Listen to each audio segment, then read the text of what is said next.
I hope you can all hear me. I am not Tom Emmett. Tom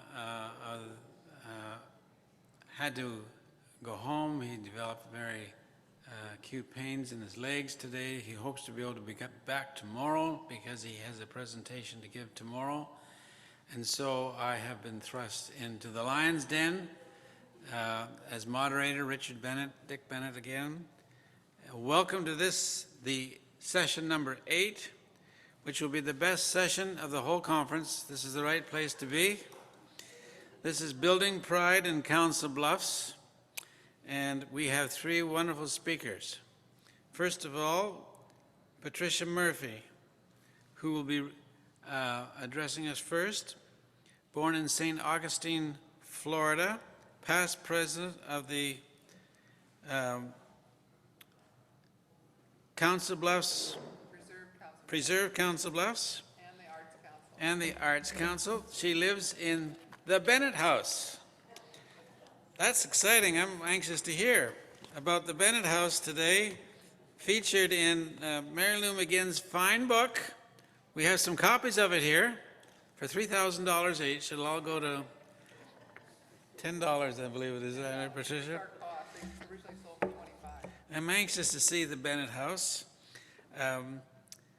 She has 2 daughters, 5 grandchildren. She studied at Omaha University back in the day and she studied art history, has been an antique dealer, loves local history, and her talk today will be on Built to Last Heritage Homes in Council Bluffs.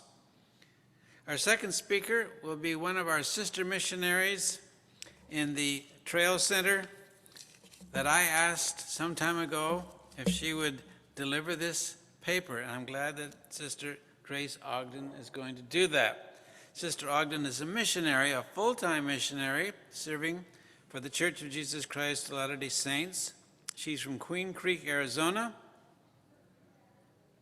She will be leaving on Monday or Tuesday to continue her service for the church in Lubbock, Texas. Before her mission, she attended Brigham Young University studying information technology and business, and plans to complete her education when she returns home next September.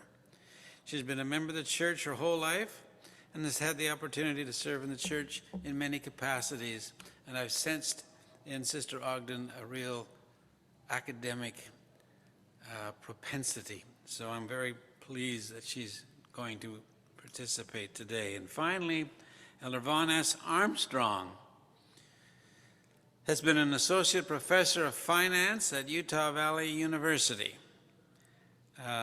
He retired in June 2020. He's also taught at Brigham Young University and Washington State University, Vancouver. Prior to his career in academia, he practiced law in Scottsdale, Arizona, in Grand Junction, Colorado, and in Anchorage, Alaska. He has a PhD in business administration, finance, from Arizona State University, and a JD from the J. Reuben Clark Law School at BYU. He and his wife, Judy, who is here with us in red, also from Canada. That's very good, Sister Armstrong. They are currently serving as missionaries in the Mormon Trail Center at historic winter quarters. Sister Ogden will be speaking on the staying power of the staybacks, those who didn't go west, recovering a rich heritage, and Elder Armstrong, the culture, tone, character of the Frontier Guardian newspaper. Patricia.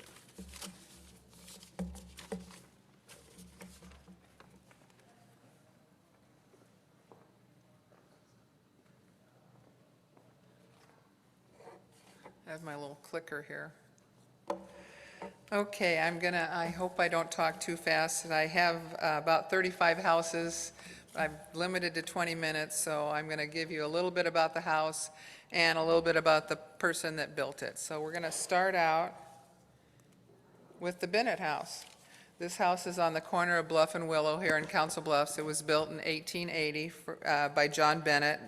He was married. His wife, Charlotte, was from Bettensdorf, Iowa. They had 2 daughters, Gertrude and Georgia.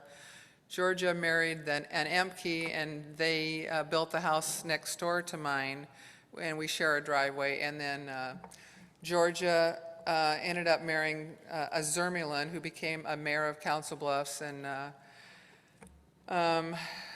he was mayor until he was in a car accident on the way to Des Moines, and then after that, they sold the house to the Wells family in 1940. So it was a 40-year increment from 1880 to 1840, and then the Wells got it, and then I bought it in 1985.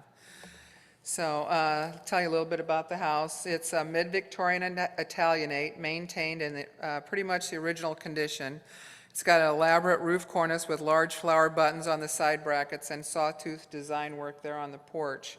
The clover and sunburst cutout designs set off the wraparound porch. It's got intricate pattern of side bricks and dentils on the second-story bay. There is a third floor. It's not finished. It's floored, but it's not finished off. John Bennett was orphaned at age 6 in Ohio, and he came to Council Bluffs in 1853 with his uncle John Keller, and John Keller brought the first fruit trees to the area. John Bennett owned a lumber yard at 4th and Broadway, where the current Bennett building is now.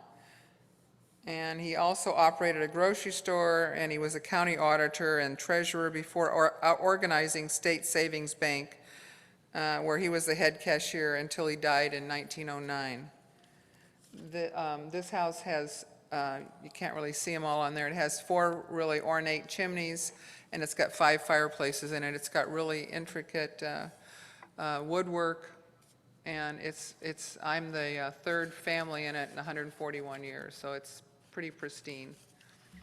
All right, the next house, this is the Wickham Duvall House. It's right across the street from me, and it was built by O.P. Wickham, one of the founders of the Wickham Brickyards and Construction, with his brothers.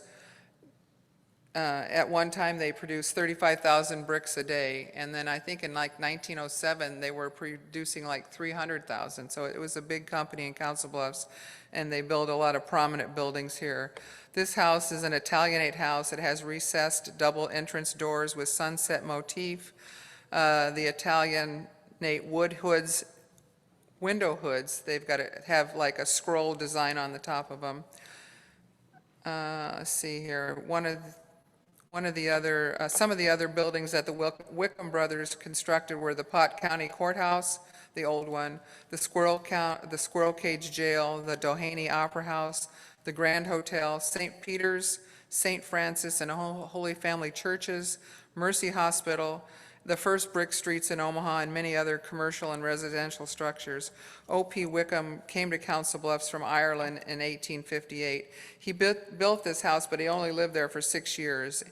In 1884, they sold it to Paul and Catherine Duvall, and Paul Duvall operated Duvall Hardware Store on Broadway in Maine, and he became the first president of the Iowa Retail Hardware Association.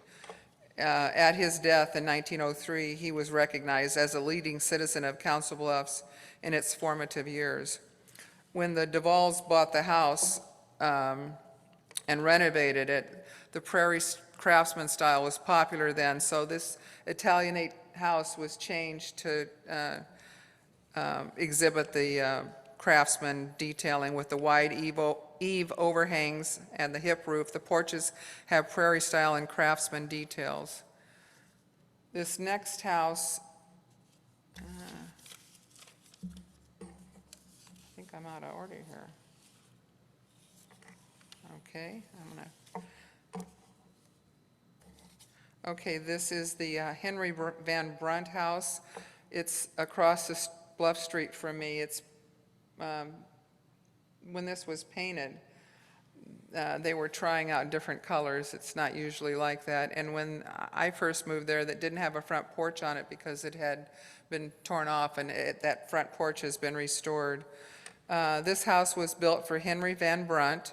It was designed by local architects Bell and Burlinghoff in the Queen Anne style popular at the time.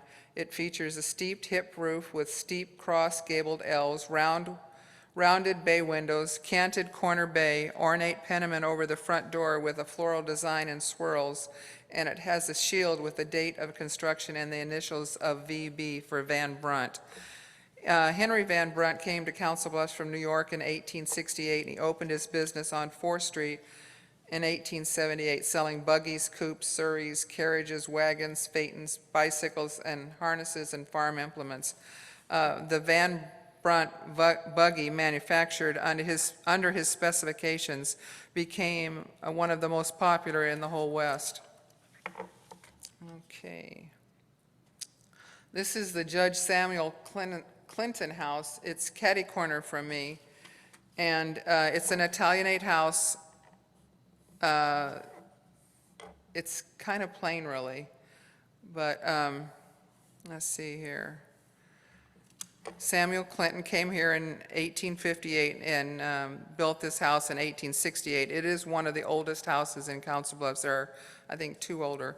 Samuel Clinton practiced law and fulfilled an unexpired term as a district judge for just 1 term, and thereafter he was known as Judge Samuel Clinton.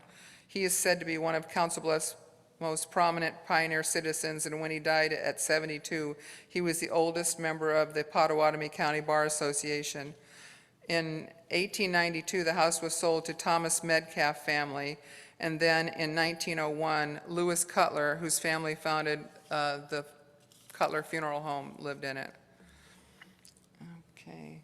This Metcalf house is right next to the Clinton house at 129 Bluff Street. Thomas Metcalf purchased the land from the widow Samuel Clinton next door and built this house in 1892. Let's see here. It features a massive roof with wide eave overhang, multi-pane over single-pane windows, rectangular canted bay on the 2nd floor, 2-story bay on side, and then recent restoration revealed that faux timbering on the 2nd level. It was sold in 1907 to Ida and Joe Smith, who opened a prominent clothing store in Council Bluffs. In 1905, Joe Smith and Company operated it for 70 years. 1908, the house was extensively remodeled by the Smiths and exhibits a combination of Prairie Craftsman and Tudor Revival styles. This is the Thomas Green House, built in 1926. It's a Tudor Revival style house designed by local architect J. Chris Jensen for Thomas Green. The house features a Tudor style arched entrance with stone surround, you can see there on the front door. Also has an asymmetrical facade. The roof is steeply pitched with jerkin head gable ends. Brickwork is typical of the Tudor style, as is the use of ivy-covered walls. Thomas Green worked in the real estate and loan business for a variety of companies before going out on his own.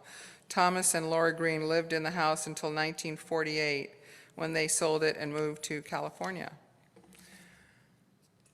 This next house is kind of a catty corner from the greenhouse, and it's one of the known as General's Row on 3rd Street. There's numerous General's houses.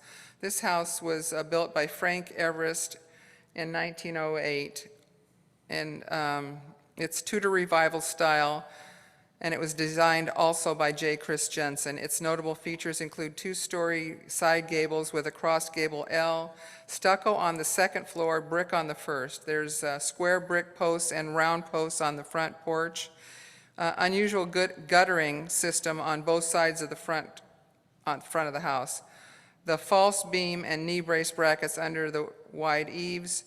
And the interior of this house is really wonderful. It's well kept, and it has a main floor single fireplace that serves the living room and the sunroom. And there's also an interior central skylight that you see when you go up the stairs. Frank Everest was a realtor and part owner of a real estate firm. He was married to Florence Folsom, whose family owned 2 adjoining properties on 3rd Street. The one next door to this house is the one that Tom Emmett lives in, and it's Agnes Folsom's house.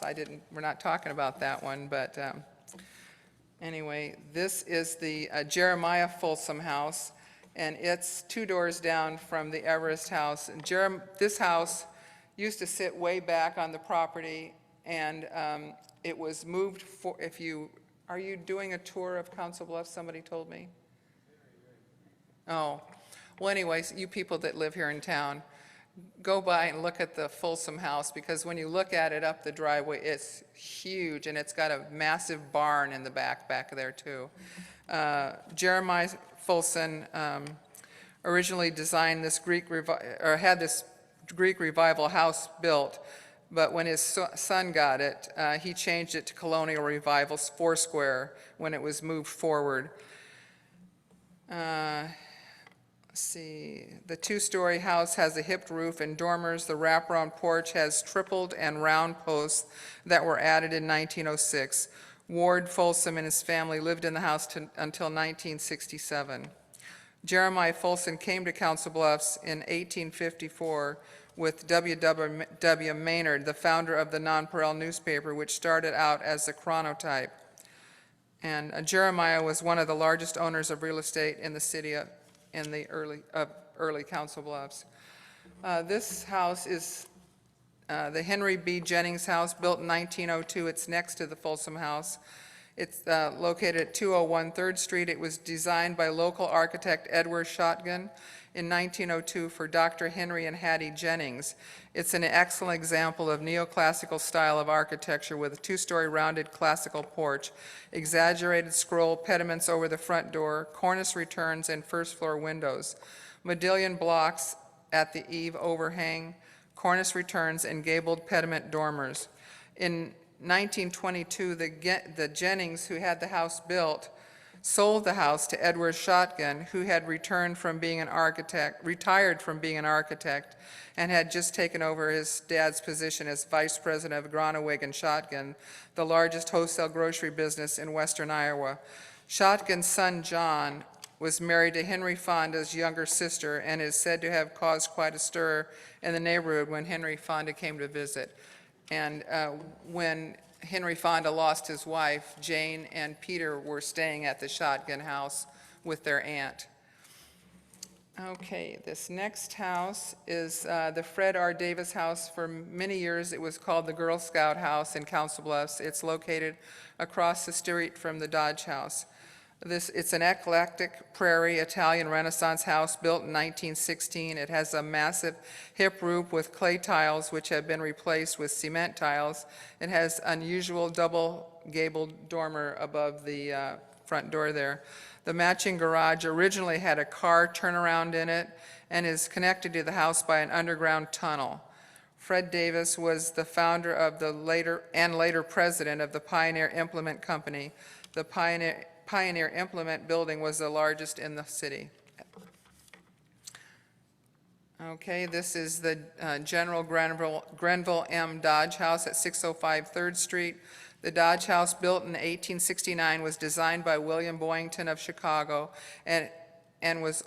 who was also the architect for Terrace Hill, the Iowa governor's mansion in Des Moines. This second Empire House was built at a cost of $35,000. It has a wraparound porch, mansard roof with bracketed eaves, distinctive window hoods, and a rounded bay window. The Dodge House has been owned by the City of Council Bluffs since the early 1960s and is operated as a museum. Grenville Dodge started out as a surveyor, but was engaged in numerous businesses, including freighting, a mercantile, the city mill, real estate, banking, and many others. During the Civil War, he worked to rebuild the damaged railroads to keep supply lines open. After the war was over, he met with President Lincoln, and when President Lincoln designated Council Bluffs as the starting point of the Transcontinental Railroad. Dodge worked for the UP as the chief engineer of the Transcontinental Railroad, and he completed it in 1869. Next door to the Dodge House is the August Pershum House, built in 1899 at 621 South 3rd Street. This colonial revival house Has a Dutch gambrel roof on the front dormer, rounded posts on the full-length wraparound porch, side lights at the entrance, sawtooth brackets under the eaves, decorative shingle fish scale and blunt end, and it has a widow's walk and a railing at the top of the house. You can barely see it, but that's where they used to go up there and wait for their soldiers to come home from the Civil War. August Pershum started at Council Bluffs Savings Bank at a young age and spent his entire business life, over 50 years, within its walls, becoming president at the death of his father in 1909. The house stayed in the Pershum family until the 1950s, when their daughter Theda sold it before moving to California. After that, it was a nursing home and a dormitory for Iowa Western Community College students before being restored to its original condition. Currently, it's owned by the city and used as an orientation center and gift shop for the Dodge House. Down the street from the Dodge House on 3rd Street is the Martin Hughes House. The Martin Hughes House was designed by local architect S.E. Maxson. It is an eclectic combination of Queen Anne and Gothic styles, along with some stick and neoclassical influence. It has a front gabled wing, gabled side pavilions, a chamfered bay, and the rear wing has a hip and deck combination. This house cost $12,000 to build. It was built by Martin Hughes. He was a successful contractor who came to Council Bluffs in 1856 and was in business with two of his wife's brothers, James and O.P. Wickham, for a couple of years before going into business on his own. It is said that Hughes, who was a brick manufacturer and builder, used his own residence to showcase building materials and mason skills with a variety of stylistic elements, including rounded bricks, brick murals, and bricks set on the diagonal. Mary Wickham married Martin Hughes in 1858, and they had 11 children. They were Catholics, though. All right. This next house is owned by Preserve Council Bluffs, the organization that I am a board member on. We bought the house in 2012. Well, let me tell you a little bit about the house. The house was built in 1912. It's a simple craftsman bungalow built to accommodate Inez and John Brigant, who were 42 and 45 inches tall. Perfectly formed little people. They met while performing in a vaudeville show in New York City. He was from Austria, and she was born in Denver but lived in Council Bluffs from 2 years old. And her parents had owned both of the houses on either side of this house. Let's see, when they met in New York, in vaudeville. They decided to get married here in 1905. He was 36 years old and she was 18. When they returned here, they helped her parents at the grocery store that they owned, and while buying supplies for the grocery store at the John Woodward Company, they met John Woodward, and he hired them to be representatives of the Woodward Candy Company. And so they traveled 20 states as spokesmen for Woodward Candy and became known as the Candy Kids. After they retired from Woodward Candy, they sold candy at Beano's department store, and then John went into real estate. The Preserve Council Bluffs purchased the house in 2012 with a donation from a local philanthropist, and now we operate it as a museum and occasionally do tours. This next house is at 528 Clark Street. You really don't know what's there unless you drive up Clark Street to the end. It's a wonderful house. Right here, the porch you're looking at is the back of the house, and the side you don't see is the front that faces Clark. The house was built in the craftsman style in 1912. It has stuccoed first floor and shingled second floor, hip roof and cross-gabled L's. Cantilevered porch hood over the front door has a diagonal brace unique to the craftsman style. John Hess was a distinguished trial lawyer when he built this house, and he was also the Pottawatomie County Attorney, the Assistant Attorney General of Iowa, and he founded the Hess Law Firm in 1896. So this, I want, for you people that know lawyers here in town, this is interesting. So John and Belle Hess had 2 daughters, Geraldine and Gertrude, who married 2 brothers, Douglas and Clarence Peters. Peter, John, and Douglas all attended law school and joined the Hess Law Firm, their grandfather's law firm. Okay, and so then after he passed away, they dropped the Hess, and now it's called the Peters Law Firm, and it's been in business for 125 years. But it started out as the Hess Law Firm. Okay, this house is a wonderful house, Fayette O. Gleason House, built in 1870 at 445 Glen. How am I doing on time? Ooh, all right, I'm gonna just skip the destructive. This is the Fayette O. Gleason House, 1870. It's a 2-story brick built exhibiting the Gothic Revival style. I think I'll just tell you about the people. Fayette came to Council Bluffs in 1860 and had several occupations, hardware business, grocery store, before becoming a banker at First National Bank. The house stayed in the Gleason family until 1954, when it was sold to Richard and Lucy Beale Graham, who lived there for 41 years. This next house is the Samuel Baylis House. It's an Italianate Gothic Revival house built by Samuel Evans, who was married to Edemile Baylis in 1865. However, in 1869, Samuel Baylis, the father of Edemile, moved into the house. It's a 2-story house, and I don't know if you can see, originally, the double doors there in the middle on the second floor, that was the original front door, and it had like a mirror image stairway that went up to there originally. In 1875, the house was sold to James Brewster in a sheriff's sale because, and in 1887, the third owner changed the entrance back to the ground floor. So Samuel Baylis, who Baylis Park is named after, was a community leader and one of the 7 organizers of the Council Bluffs and Nebraska Ferry Company. With profits from the ferry company, they purchased land on the west side of the river and laid out and plotted the new Omaha City. Baylis's Pacific House Hotel was a 3-story brick building at Broadway and Pearl Streets. Abe Lincoln stayed at the Pacific House Hotel in 1859. Once considered a wealthy civic leader, he died in poverty. So that's, but anyway, that's the Baylis House. This next house is the Thomas Benton and Patrick Lacey House. Thomas Hart Benton was a banker at Greenware in Benton, one of the first banks in Council Bluffs.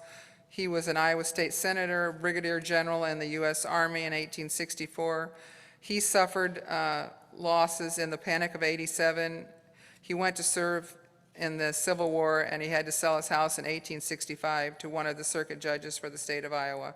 Owners included Patrick Lacey, James O'Connor, and Dr. Abbott and Elizabeth Dean. Next house, this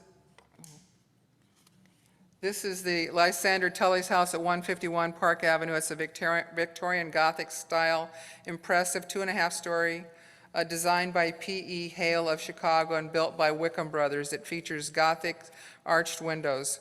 Lysander Tully's practiced law and became involved with a company in providing farm loans, which was a very lucrative business. In 1875, when Tully's came here, the firm name was Bernharm and Tully's, and later Tully's, Waters, and Wadsworth. Lieutenant Colonel Tully's house was sold in 1930. This is a really wonderful house. It has a carriage house in the back, and it's very well restored. This house is across the street from the Tully's house. It's the Thomas Caven house. Thomas Caven came in 1866 and worked selling everyday products to new settlers and those moving west. He was a partner in a grocery store, partners with Bino and Foreman in a store in Logan, Iowa, until it was sold. He then worked for John Bino. After Thomas died in 1911, his wife Emma, the daughter of H.H. Field, stayed in the house until 1920 when she sold it to Dr. Stageman, who lived there and also used it as an office. This is the H.H. Field House. A lot of people in town know that it's Nate Watson's house, and he has like a little Versailles next door that he bought the vacant lot, and it's really wonderful. The Field House was built in 1890, was a high-styled Queen Anne with Eastlake decorative details, including wood appliques. In 1900, the house was sold to Max Baumeister, a family who lived there for the next 80 years. Originally, H.H. Field came to Council Bluffs with wife Sarah in 1856. He served on the city council, was the county sheriff, was president of the Board of Education, the justice of the peace. He served as a mortician. He was an accomplished violinist, performing on riverboats, and he wrote the now famous and often quoted History of Pottawatomie County. This house is the Shepherd Farnsworth House, built in 1886. It's a highly ornate Queen Anne house designed by local architect S.E. Maxson, who did the Martin Hughes house. It was built by Vincent Batten. It has 3 ornate chimneys and 4 porches, all highly elaborate.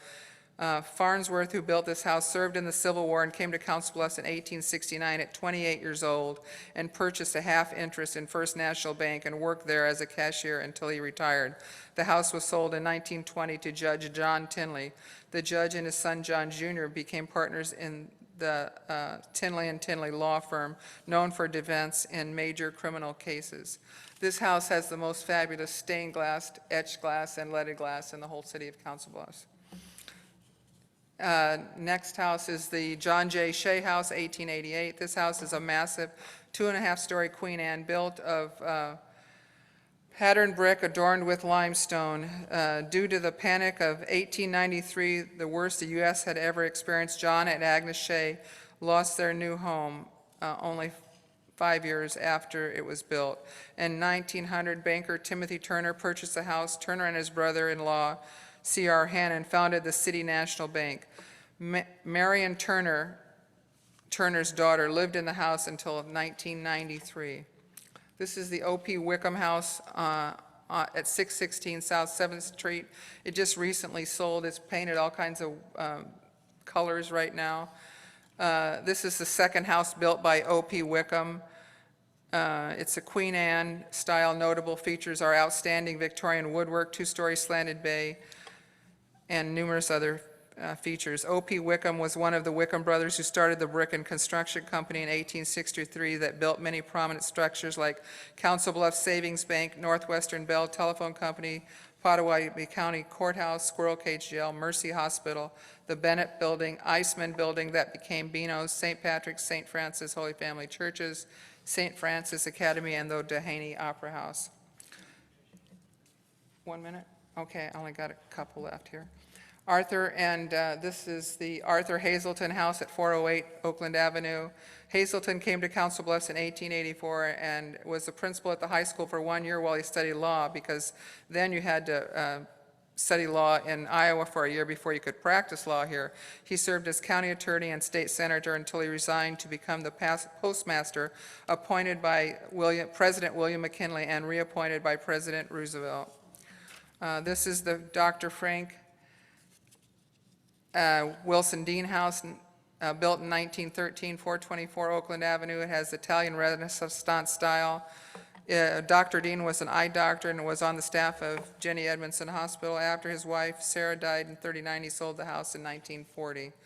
This is the Finley Burke House, the house that's featured on the front of the book. It's an impressive and massive 2-story house, was built in 1891, 1893. Of Sioux quartz from Jasper, Minnesota at a cost of $35,000. The multiple pyramidal hipped roof lines flare at the wide eave overhang with lower hipped L's. It has a rounded story bay window and other features. Finley Burke in 1874 at age 19 was licensed to practice law, becoming the youngest attorney in Iowa. At the time of his death at age 48, he was an attorney for the Chicago Northwestern Railroad. In 1905, the house was purchased by Hattie and John Woodward, founder of the Woodward Candy Company, largest candy business west of the Mississippi and major employer in Council Bluffs. It remained in the Woodward family for 4 decades. This is the J. Chris Jensen house built by the architect J. Chris Jensen. It's a two-story arts and crafts inspired bungalow designed by J. Chris Jensen. It was his family home where he raised their 4 sons through at least 1940. J. Chris Jensen was born in Denmark in 1873 and came to the United States in 1880. In 1897, at age 24, he founded his own architectural firm.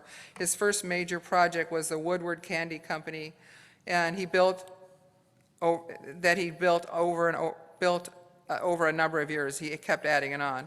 His last project was the Council Bluffs City Hall. He designed 773 buildings in his 75 years. Thomas Jefferson High School, Bloomer School, Jenny Edmondson Hospital, old YMCA building, and the Chevra B'nai Synagogue. This is the last one. This is the John Linder House, 1860 to 1910. The John Linder House was an Italian design with hip roof and 2-story rounded bay windows.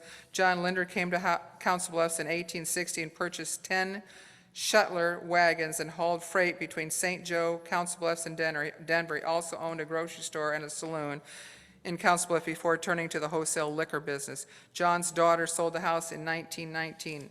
In 1928, Kate London bought the house, and her family occupied the house for 50 years. I guess this is the last one. Okay, it's 2 more.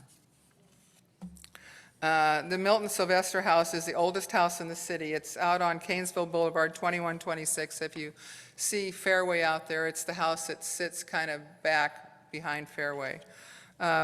Milton and Adolphina McDonald built the house in 1856. It was the first notable brick house in the area and the oldest known surviving today. The McDonalds lived in a log cabin across the street while the house was being built. The bricks were native clay made in the nearby Winchester brickyard.